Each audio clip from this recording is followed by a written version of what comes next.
that the woman has a lot of blood going out, menstrual blood ன்னு பேர்.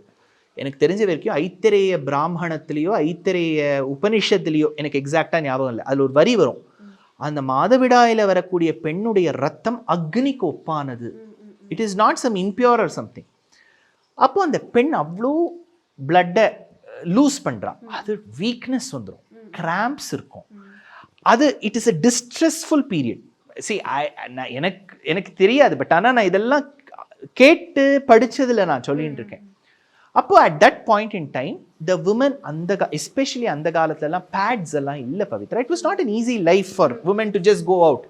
இப்போ women are working எல்லாம், so இப்போ pads எல்லாம் வந்துடுது. பட் ஆனாலுமே நம்ம சாஸ்திரங்களில், நான் ஹிந்து சாஸ்திரங்களில் மட்டும் இல்லை, கிறிஸ்டியானிட்டிலையும் சரி, ஜுடாயிசம்லையும் சரி, இஸ்லாம்லேயும் சரி, அந்தந்த வரிகள் வரும். அந்த மாதவிடாய் காலத்தில் பெண்களுக்கு, நான் இப்போ சனாதன தர்மத்துலேயும் பேசுகிறேன், ஹிந்து மதிப்பு கொடுக்க வேண்டும்.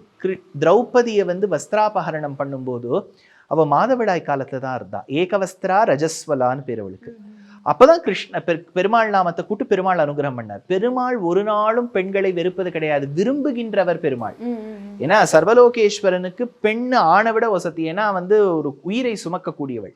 மிஸ்டர் கோல்டு, தரத்திலையும் அளவுலையும் நோ காம்ப்ரமைஸ். மிஸ்டர் கோல்ட் 100% கடலெண்ணெய்.